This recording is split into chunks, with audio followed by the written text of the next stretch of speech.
Hello दोस्तों, good morning to all. आप सभी का स्वागत है हमारे एजुकेशन प्लेटफॉर्म ग्रो कैरियर में। जैसा कि आप सभी जानते हैं, हमने मैकेनिकल की क्लासेस स्टार्ट की हुई हैं, जिसमें हम आपको पढ़ा रहे हैं RAC, ठीक है, refrigeration and air conditioning system, understand. और जिसमें हमने फर्स्ट चैप्टर कंप्लीट कर चुके हैं, fundamental of refrigeration, and second chapter है VCRS, vapour compression refrigeration system, उसको भी हम खत्म कर चुके हैं। जिस भी बच्चे ने ये दोनों चैप्टर नहीं देखे हैं तो आई बटन पे क्लिक करके हमारी प्लेलिस्ट में जाकर बहुत अच्छे से समझ सकता है कि what is the VCRS cycle, understand.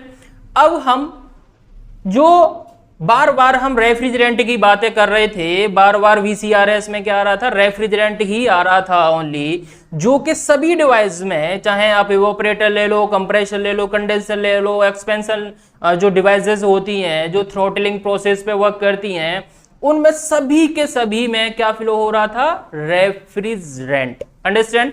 तो आज हम आपको बताएंगे कि रेफ्रिजरेंट एक्चुअली में होता क्या है और किस प्रकार से ये बिहेव करता है, कौन कौन सा रेफ्रिजरेंट बहुत ही अच्छा होता है, कौन कौन सा रेफ्रिजरेंट है जो बहुत ही एकदम घटिया क्वालिटी का होता है, और सारी डिटेलें, प्रॉपर्टीज और इसके जो क्या क्या स्पेसिफिकेशंस होते हैं, उसका नेमिंग कैसे किया जाता है, ये सारी बातें आज हम बताने वाले हैं। तो जुड़े रहिए ग्रो कैरियर प्लेटफॉर्म पर। मैं विजेंद्र सिंह। तो आज हम आपको बताने वाले हैं refrigerant, understand. What is the refrigerant? Refrigerant is a liquid material, refrigerant is a liquid material which is absorb heat by a process of evaporation। तो हम आपको यहां समझाते हैं, ठीक है। जो रेफ्रिजरेंट है वो क्या होता है, इवोपरेशन से क्या करता है, हीट को एब्जॉर्ब करता है, and the release of heat bye a process of condensation. Condensation के दौरान क्या करता है, हीट को रिलीज करता है, ठीक है। इसी लिक्विड मटेरियल को क्या कहते हैं हम, रेफ्रिजरेंट, अंडरस्टैंड।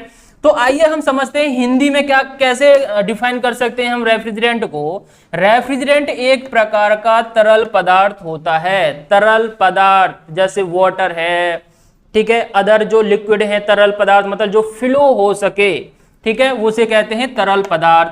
जो वाष्पन के दौरान, जो वाष्पन मींस इवोपरेशन या वाष्पित्र में जो इवोपरेशन प्रोसेस होती है उसके दौरान ऊष्मा को अवशोषित, मतलब अपनी अंदर ग्रहण कर लेता है, करता है, तथा संघनन मींस कंडेंसेशन, कंडेंसर क्या करता है, उसी हीट को बाहर निकाल देता है।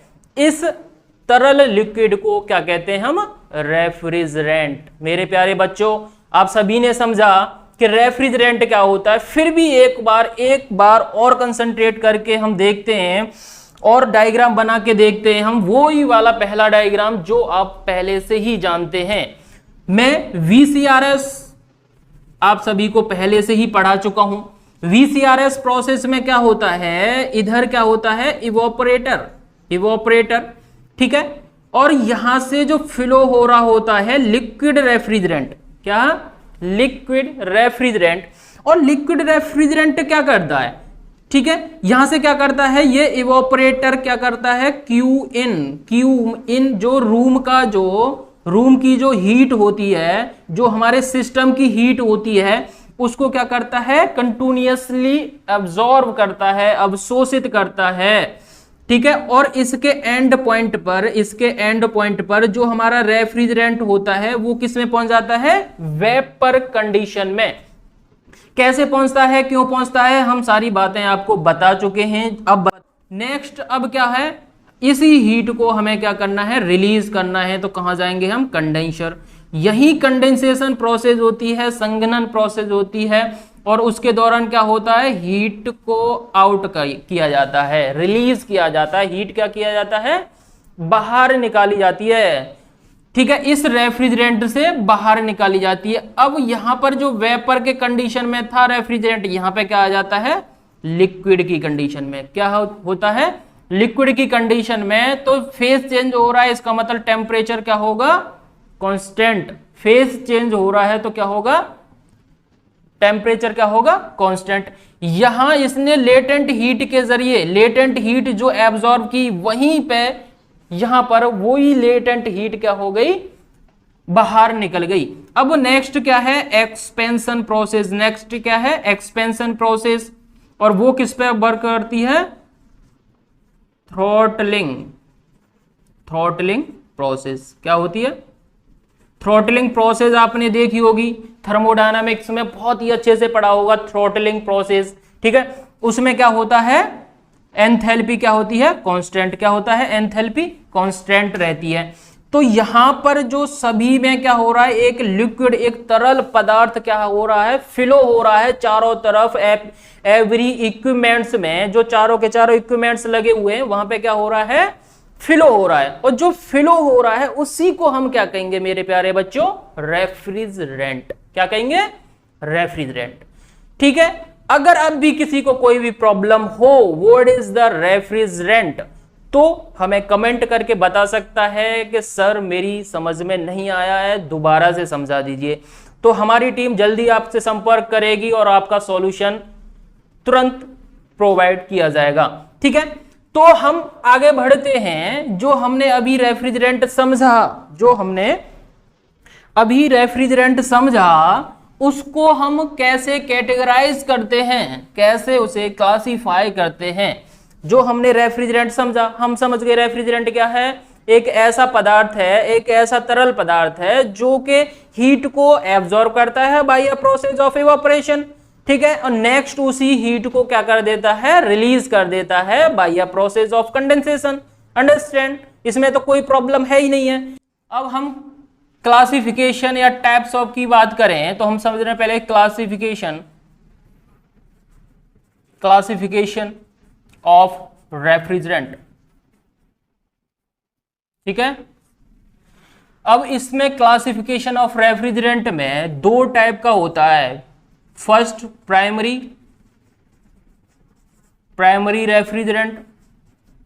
ठीक है, और नंबर 2 क्या है? Secondary, secondary, secondary refrigerant. ठीक है, इसे कहते हैं प्राथमिक, प्राथमिक रेफ्रिजरेंट, और इसे कहते हैं सेकेंडरी मींस द्वितीयक। क्या? द्वितीयक रेफ्रिजरेंट। तो मेरे प्यारे बच्चों, हम अभी समझते हैं कि रेफ्रिजरेंट दो प्रकार की क्लासिफाई करने की जरूरत ही क्या पड़ गई। ये जो रेफ्रिजरेंट है हमें दो कैटेगरी में डिवाइड करने की जरूरत ही क्या पड़ गई? प्राइमरी और secondary. What is the secondary means और what is the primary means अभी हम समझते हैं। क्यों हमें जरूरत पड़ गई? क्योंकि बहुत सारे जो रेफ्रिजरेंट हैं, जो हम रेफ्रिजरेंट यूज करते हैं NH3, क्या करते हैं? NH3। ठीक है, हम ज्यादातर ही नॉर्मली जो यूज करते हैं रेफ्रिजरेंट वो क्या होता है? NH3। और ये जो NH3 होता है वो क्या होता है? टॉक्सिक होता है। क्या होता है? टॉक्सिक होता है, मीन्स जहरीला होता है। और जहरीला होने के कारण इससे हम क्या है? डायरेक्टली फूड इंडस्ट्रीज में, मिल्क इंडस्ट्रीज में यूज नहीं कर सकते। अगर कहीं पर भी लीकेज प्रॉब्लम आ गई तो लेने के देने पड़ जाएंगे, आप सभी को पता ही है। ठीक है, अब हम देखते हैं कि रेफ्रिजरेंट दो प्रकार का कैसे होता है। ठीक है, क्यों हमें यूज करना पड़ा द्वितीयक रेफ्रिजरेंट, अब हम समझते हैं। आइए एक बार देख लीजिए कॉन्सेंट्रेट होके। ठीक है, हम यहां पर समझते हैं, यहां पे है कोई भी कंडेंसर। ठीक है, इसमें जा रहा है और इसमें से बाहर निकल रहा है। ठीक है, ये क्या है? कंडेंसर। तो डायग्राम थोड़ा सा बड़ा हो जाएगा, इसलिए हम क्या करते हैं? थोड़ा सा इधर बनाते हैं। ठीक है, इधर बनाया हमने। ये क्या है?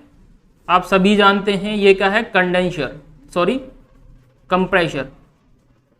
ठीक है, कंप्रेशर है, कंप्रेशर में आता है रेफ्रिजरेंट कहां से, इवोपरेटर से, और कंडेंसर से बाहर जाता है, सॉरी कंप्रेसर से बाहर क्या जाता है, जो कंप्रेस हो गया है, जिसका प्रेशर बहुत ही ज्यादा हाई हो गया है, वो वाला वेपर, वेपर के फेस में, ठीक है। यहां पे भी वेपर ही होगा बट इसका प्रेशर क्या होगा, कम।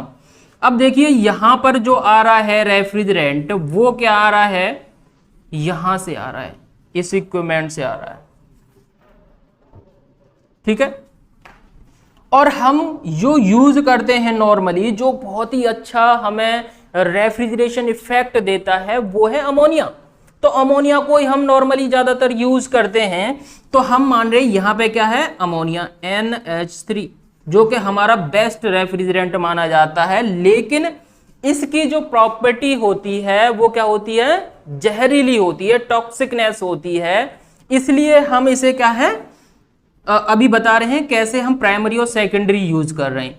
तो हमने एक कॉइल यहाँ पे फिट कर दी, ठीक है। तो यहाँ पर बहुत सारे जो हमने बताए हैं, बहुत सारे इक्विपमेंट लगे होंगे, इक्विपमेंट लगे होंगे, वो यहाँ पे ऐसे फ्लो हो रहा होगा। और ये क्या है, हमारा वाष्पित्र एक तरीका से काम करेगा, मतलब हीट को एब्जॉर्ब करेगा। अब देखो अगर ये वाष्पित्र है हमारा, अगर ये इवोपरेटर है हमारा, ठीक है, तो हम यहाँ पे क्या करेंगे, ये क्या करेगा, इस टाइप से फ्लो होगा और क्या करेगा, हीट को एब्जॉर्ब करेगा। लेकिन हम इसे डायरेक्टली हम यूज नहीं कर सकते हैं, किसमें, मिल्क इंडस्ट्रीज में, ठीक है। अब क्या होगा, यहां पर क्या करना है हमें, एक और मटेरियल, एक और लिक्विड मटेरियल फ्लो कराना है। यहां पे क्या करना है, एक और लिक्विड मटेरियल, एक और, जैसे मैं ब्लैक से डिनोट कर रहा हूं, ठीक है, जैसे मैं ब्लैक से डिनोट कर रहा हूं। यहां पे क्या है, बहुत सारा लिक्विड मटेरियल हम फ्लो कर देंगे, जो कि हमारा इसकी वजह से, इस NH3 की वजह से क्या होगा, कंटिन्यूअसली ठंडा होता रहेगा, कंटिन्यूअसली क्या होगा, ठंडा होता रहेगा, ठीक है। अब यहां पे क्या करेंगे हम, यहां पे क्या करेंगे, इसको हम मानेंगे, इसको हम समझते हैं ब्राइन, क्या है ये, ब्राइन सॉल्यूशन, ठीक है, ब्राइन सॉल्यूशन है, जो कि NH3 उसको ठंडा कर रहा है। और इसी NH3 को हम क्या है, दूसरी तरफ यूज करेंगे, सॉरी, इसी ब्राइन सॉल्यूशन को क्या करेंगे हम, दूसरी तरफ यूज करेंगे, दूसरी तरफ इस टाइप से। और यहां पे भी हम क्या लगा सकते हैं, कोई भी मिल्क या फूड इंडस्ट्री, मिल्क या फूड। अब देखिए, अब यहां पे क्या है, मिल्क या फूड है। अब ये जो फूड है और मिल्क है, वो क्या काम कर रहा है, ठंडा होने के लिए किसका यूज कर रहे हैं हम, ब्राइन सॉल्यूशन का। किसका यूज कर रहे हैं हम, ब्राइन सॉल्यूशन का। अब ये जो ब्राइन सॉल्यूशन NH3 की वजह से ठंडा हुआ है, और ये ही ब्राइन सॉल्यूशन क्या जा रहा है, मिल्क में जा रहा है, और मिल्क को क्या कर रहा है, ठंडा कर रहा है। तो ये जो NH3 है, ये जो NH3 है, ये क्या हो जाएगा फिर, प्राइमरी, क्या हो जाएगा, प्राइमरी रेफ्रिजरेंट। क्या हो जाएगा ये, प्राइमरी रेफ्रिजरेंट, ठीक है। और जिसकी वजह से ये ठंडा हुआ है, ये जो ब्राइन सॉल्यूशन NH3 ने ठंडा किया है, ये क्या हो जाएगा फिर, सेकेंडरी, क्या हो जाएगा, सेकेंडरी रेफ्रिजरेंट। क्या हो जाएगा, सेकेंडरी रेफ्रिजरेंट।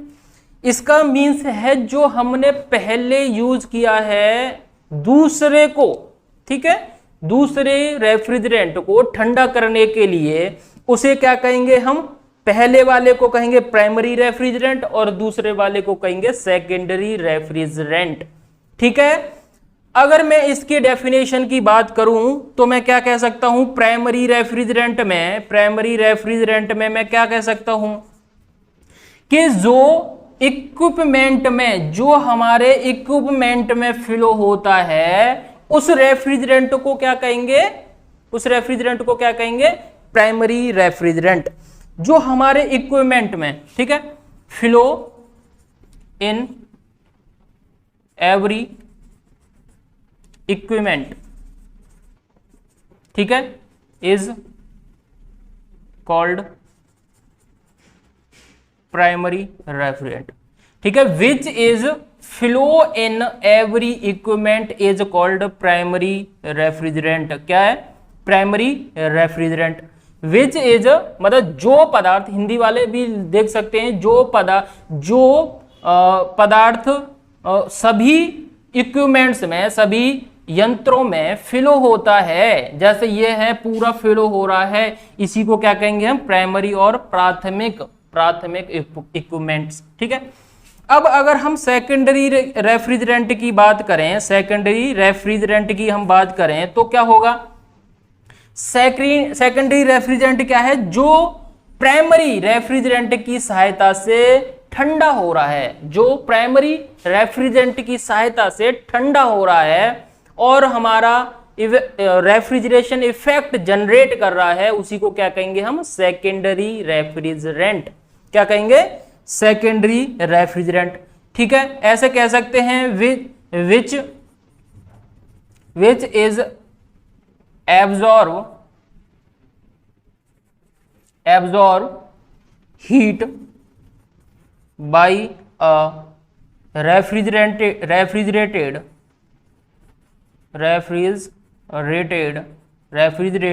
स्पेस।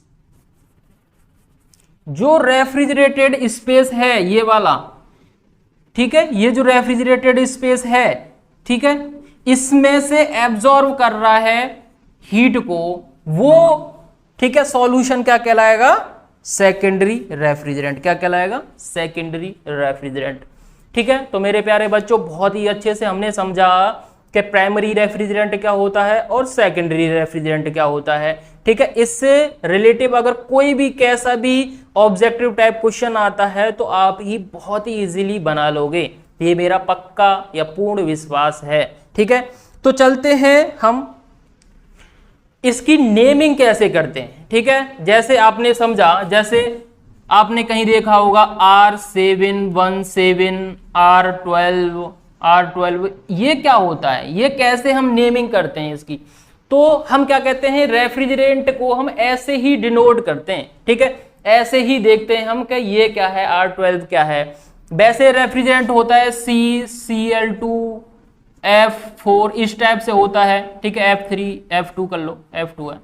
ठीक है। F2 इस टाइप से क्या होता है? केमिकल फॉर्मूला ये इस टाइप से होता है। लेकिन हम क्या है, रेफ्रिजरेंट को इस प्रकार से डिनोट करते हैं रेफ्रिजरेशन सिस्टम में। तो चलिए हम देखते हैं कि इसका नेमिंग कैसे करते हैं।